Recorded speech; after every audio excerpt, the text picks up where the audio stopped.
Okay, it's 5:30, so I'll call the meeting to order. I'd like to start by acknowledging that this meeting is respectfully held on the traditional territory of the Sycas First Nation, on whose land we live, work, and play. We have an agenda circulated. We'd like to add 6.4 UBCM Disaster Risk Reduction Grant and 7.1 Housing Minutes. Would anybody like to move as amended? Second. You bet. Were there any other further additions or deletions? Seeing none, all in favor? Carried. We have the minutes from the February 26th meeting. Would somebody like to move adoption? Anything coming out of the minutes? All in favor? Carried. We don't have any bylaws, delegations. The Nechako Figure Skating Club. Paula, would you like to come on up? I'm here again, not for speed skating, but for figure skating. I wear many hats. So I'm the vice president of the Nechako Figure Skating Club, and thank you for taking the time and this consideration. So I don't have a formal presentation. I was thinking on the way down here, I should have done one and shown you pictures of the kids that for the year-end ice show that we would like to, that we're putting on Saturday. And each year, I think we approach to see if we can get the ice wave fee or ice fees waived to help with the fundraising of the show. So that is our request for today, is to have the ice fees waived, and it's on March 16th from 9 a.m. to 5 p.m. is what we'll have the ice for, and it's called That's Entertainment. And there's going to be Jack Sparrow, Dorothy, Barbie. There's all sorts of characters that will be at this ice show. So we welcome everyone to come out and watch. There's children and youth all the way from can skate all the way up to star 4, with a total of 36 kids that will be in the show. We have 2 time frames at 11 a.m. and 3 p.m. But there's the setup and takedown and decorations and all that will happen. It's one of our biggest fundraisers, is always at the end of the year, and it helps our club out so much. So we appreciate your consideration in waiving the fees. Awesome, thanks. Does anybody have any questions? None? Thanks. Okay, so I will go. So that was an 8-hour ask, right, just to confirm, right? Yes. And did we check with staff what 8 hours? It's 800 for the waiving of the fees and staff time. It's $885.28. Okay. And then the other thing I just want to add, just again, we want to make sure we get these in the Yes. grant and aid. The grant and aid. We have So that noted for deadline the is Halloween. So. Yep. Grant and aid and October 31st.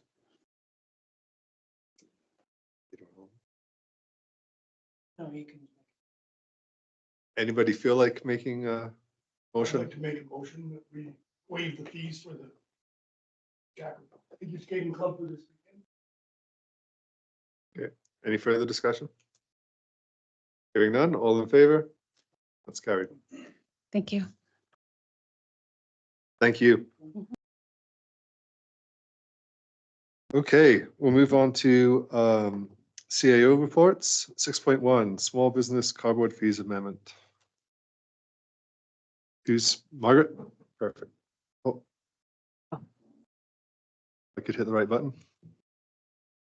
That's ready? Okay. So now that we've had the cardboard and recycling bylaw in place, it's for 5 months we've had the service, and it is not covering itself. Initially, we thought there would be more participants to cover the amount of pickups we had. So we have to adjust now to come up with the actual cost to cover the service, so that the taxpayers aren't covering for the business collection. So this bylaw is just increasing the fee to $50 a month from the $20 that it is right now. Any, well, actually, let's get a motion on the floor first, and then we'll. So you want to move that, Dave?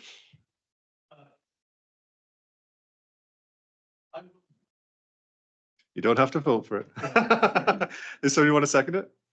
Okay, then we'll go to Dave for a comment. Yeah, so have we spoke to some of the business operators that were paying the 20 and now inform them that it's going to 50? Have we had any negative response back from that group? So we haven't had any since it's been on the agenda, so I don't know if anybody's seen the actual bylaw on our agenda, but we do have a letter drafted that Willeen and I have gone through that we will send out ahead of time. So this fee won't start until April 1st, and a letter will go out right after this meeting so that they're aware of the change. Yeah, that was one of my questions. And I guess the other one is what if, because the fees have gone up to $50, we get more folks dropping out of the program? Is that going to cause us to have to go back and up them again, like to relook at the fee structure? It may. We're hoping that that won't be the case, but we may have to amend it again and adjust the fees, and the bylaw allows for that. Any other questions or comments? So has it been communicated to all of the customers in terms of the costs? So it's transparent as to why it's gone. Like that's pretty, I mean, it's 20 to 50, doesn't sound like a lot, but it's more than double what it was. Like I understand 1.6 pickups per month versus 1. So it's an increase there. But are people understanding that we're not doing this to make money off? We're doing it to cover costs. I think as long as everybody gets that. We can include the report. It's on the council meeting so they can read it. It explains it all there. We can also include in the letter some wording that says, you know, we started out with this and this is what we thought, and now we're at this. So to continue the program and break even, this is what we need to do. I would really like to see that. So it breaks it down.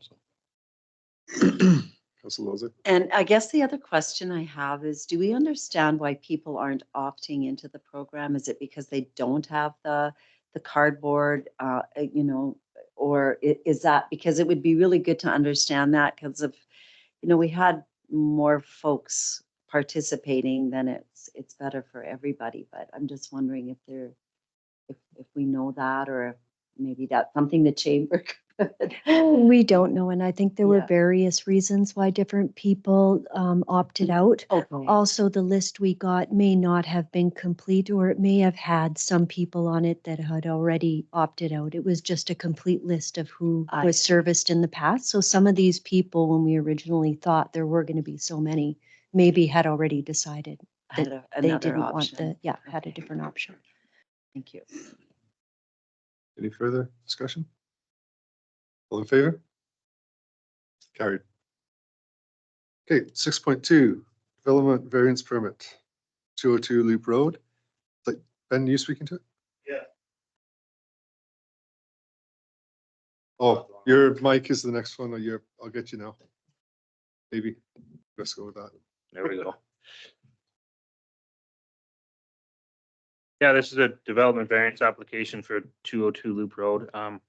It's the second application. The first one was denied. But they're applying for a lot more of a variance. Last time they're only asking to be varied from 7 meters to 5.18 meters. Since the last application, there's been a couple other approved variances along that same road, the same type of setback.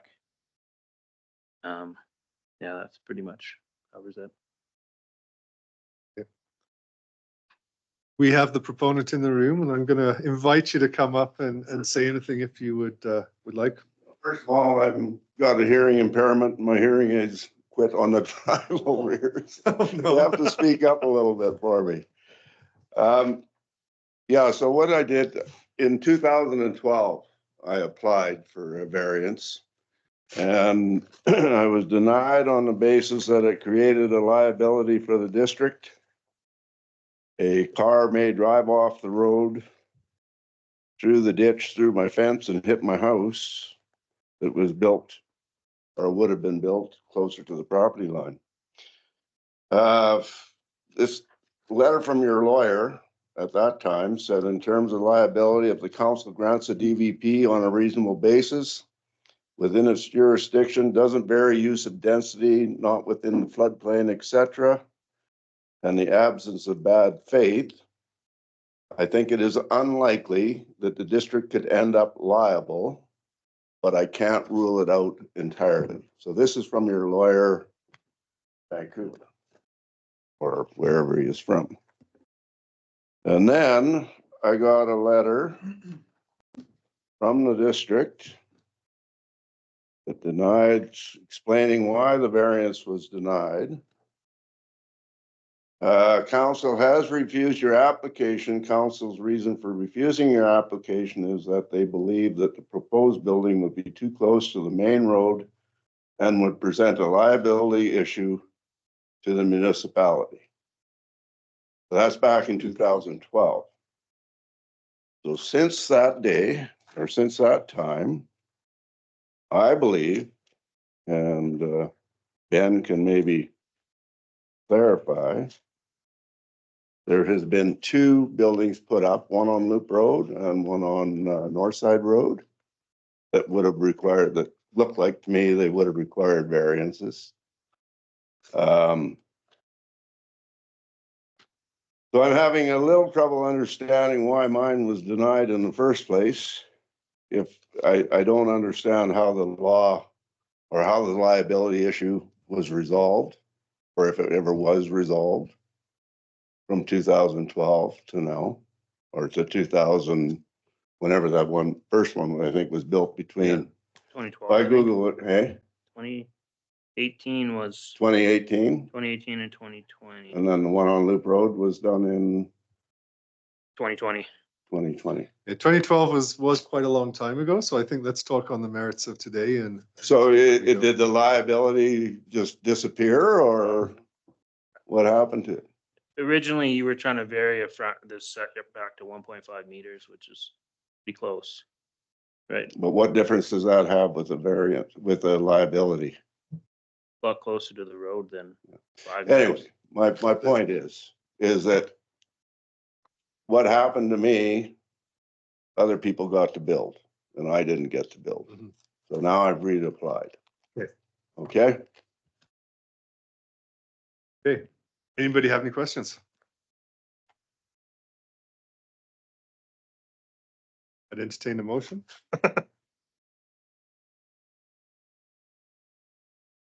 I was gonna say that's a mover and a sector, and then we can go into the discussion.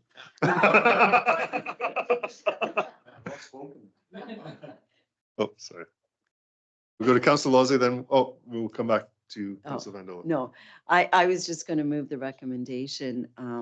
If, our building inspector doesn't consider that there is any concern, I would move that. Councillor Vandola. Same with me, I have no concerns to move from the original setback amount from 7 meters to 5.18 meters. I think that's, I'm good with that. Okay. Any further discussion? All in favor? Carried. Thank you. I'll come and see you. I've been in Houston for a few days. And when I get done there, I'll come see you. Okay, 6.3. UBCM Community Emergency Preparedness Fund. Are you speaking to that, Margaret? Or? I don't know, it's just a grant, that's why I assumed, but I don't know. Craig's? Okay.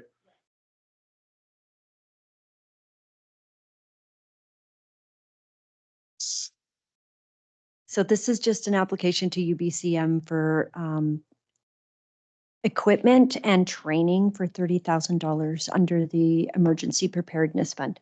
Okay. Somebody want to make a motion? Any discussion? All in favor? Carried. Now we have 6.4 that's on your desks there. So this is an application to UBCM Community Emergency Preparedness Fund Disaster Risk Mitigation Climate Adaptation Program for the erosion mitigation that we have been doing along the Nechako River. So this includes one phase, which is for Riverside Park, which would be phase 3 of what we've been completing. And we've also added another section, which is along Stony Creek. And there are 3 sections or 3 phases in there that also need some mitigation. So the total of the 2 projects together is $53,453.50. And so we're looking for a resolution to apply for that grant to cover both. You too? Okay. Any discussion? All in favor? Carried. Perfect.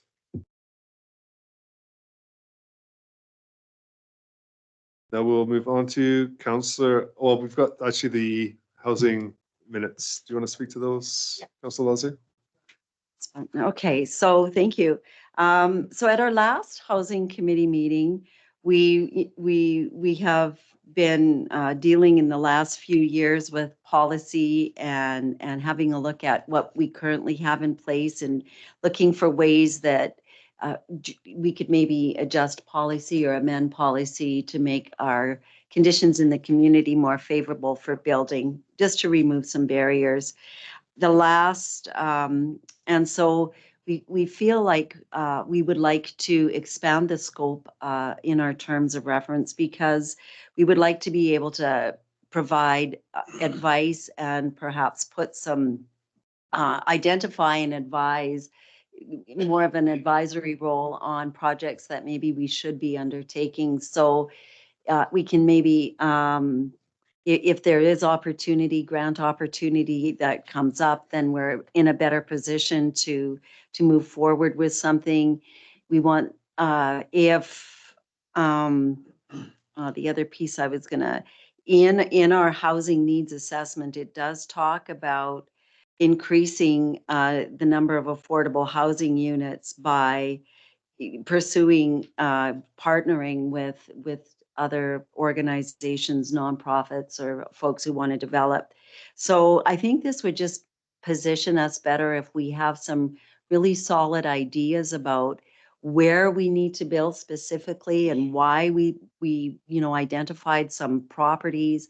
We do believe that infill is probably the most, what makes the most sense financially and certainly time-wise, rather than looking at new developments. We do have infrastructure in place already in those places. So we would just like to identify properties and then the type of properties that we might need to be looking more closely at. So I would like to bring forward a motion from the committee that council approves expanding our scope to identify and advise attainable housing projects within the community, lots and types of housing. I babble on too much. That's good. Awesome. Any questions on that from Councillor Lozzie? Okay. So let's move on to other councillor items that you may have. Okay, so the only other thing that I had to on March 8, I was honored to be invited to sit on a panel for International Women's Day. There was a luncheon sponsored by Rio Tinto and organized by the Chamber. And it was women in leadership in our community. So sitting on the panel with me were women who were involved in business, healthcare, certainly community service, while I was there, agriculture, and I was very inspired. I was very humbled to sit on the panel with these women, and it was really, really exciting to see the talent and the skills and the passion for the community that was represented by these women. And congratulations to the Chamber. That it was packed, it was full, and I just thought it was a very successful event. So that's Great, thank you. all I have. Councillor Young. Actually, nothing since our last meeting when we had the housing meeting, et cetera, there, so it's been quiet for me. Good. Councillor Vandola. Yeah, I attended a meeting with Jill Park, our district manager with the Ministry of Forests here locally, along with Mayor Moutre and Councillor Frankel. We had a handful of items that we wanted to discuss with her, and as well, along with Jill, the timber sale manager, Cam Simpson, also joined us. Within the district, for folks not totally understanding, like BC Timber Sales and the Ministry of Forest are two separate entities. So they have, each have their own staffing needs and whatnot. Both sides have vacancies that they're looking to fill. Quite a number of individuals are looking to secure positions in Vanderhoof, want to move to Vanderhoof, so that was good to hear. We'd asked about our community forest stewardship plan, and it was going to be signed later that day or either today. So far that was good. It was kind of a learning curve for our partners that are working on that, because they were new to the forest stewardship development stage. And so there was quite a bit of back and forth between the two parties, between the Ministry of Reviewers and our folks at Nechako Lumber. The small scale salvage program used to be the largest in the region. It's actually shrunk quite a bit due to the annual allowable cut that's also dropped down. So there's less and less of that happening, but there's still, sales going out. And as a matter of fact, they actually sold more volume through the small scale salvage program than BC Timber Sales offered in timber sale licenses through the year. Cutting permits, there was a bit of a dip in the fall because of the number of licensees and working with First Nations to get some resolution on where they're operating and what the kind of workload they had going on. They're starting to make headway there, and some of the cutting permit numbers have picked up slightly, so that was kind of good to hear. And lastly, with BC Timber Sales, they told us that they will have an upcoming sale, will be put on the sales schedule and be posted in June. So we'll wait and see. Thanks, Councillor Vandola. Councillor Bowman. The only thing I did was attend the annual general meeting for the Vanderhoof Chamber of Commerce, along with Mayor Moutre, who was the special guest and gave actually quite a good talk about the challenges of our area and the transitions that we're going to be facing, as well as some of the positives that are coming our way. I was quite impressed with the meeting simply because this year there was at least double what we had there last year. So it was an active meeting with lots of people there. And we got to also hear from Val Erickson and Sandros and Justin, were the colleagues all from the Blackwater mine. And they gave a good presentation on what they'd be doing. And we had election and put more people into the offices there at the chamber. So it was a good meeting and well attended and a very worthwhile meeting. Great, thanks. Yeah, so Chamber AGM, I thought it was a really good AGM. It was good to be there. It's good to see so many people out and engaged and really talking. So I thought it was a really good process there.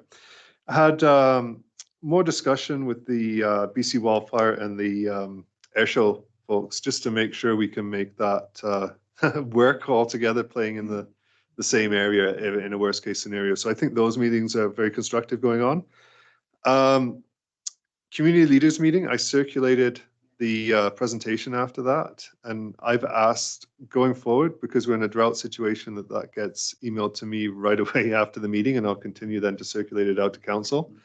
Also, we're going to add councillors Vandola and Frankel to the attendees of those meetings, just to make sure that we're covered if I can't make a meeting as we look at the drought, so we know what's coming and what's going down. They're very useful.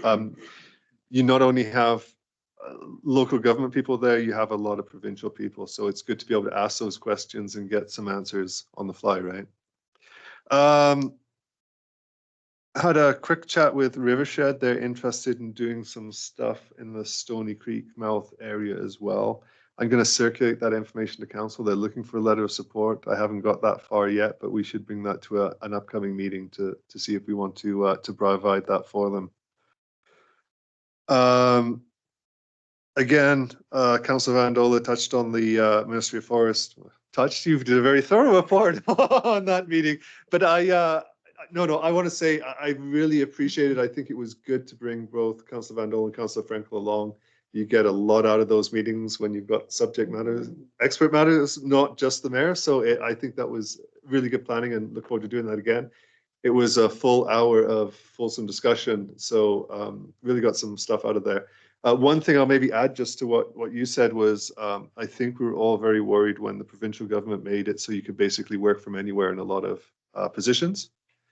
They were saying they're full in their office up there, and almost half, I think they said, are people working in other districts remotely from our office. So it keeps those well-paying jobs in town, even if we have some challenges where the numbers go down as we face challenges in the timber supply. So, okay, that is it for my report. You made a motion there. Okay, So I. make a motion.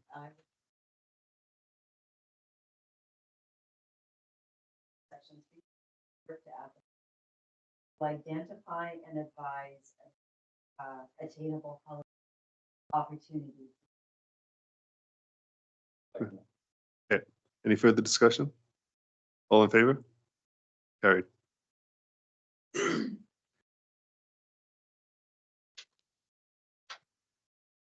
Do we want to move crime stats down to when Staff Sergeant Day gets If here? he's on his way. I'm just thinking, why don't we delay that until he's here and then we might have some discussion come out of that. Okay, so we'll go to 8.3, welcome guide and map insert.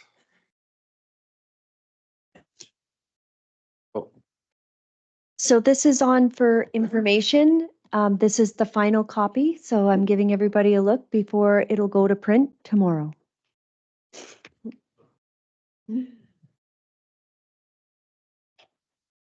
any comments, feedback?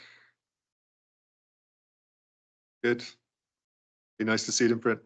Yes. Okay, 8.4, accounts payable listing. For January. Anything coming out of that? 8.5, February. No questions? Awesome. So let's go back to 8.2 in the Vanderhoof RCMP crime stats.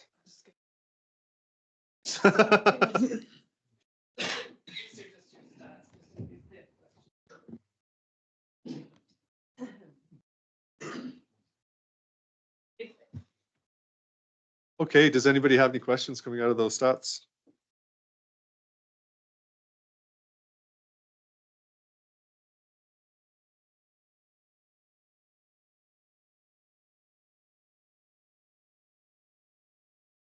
Hearing none, I'll jump in there.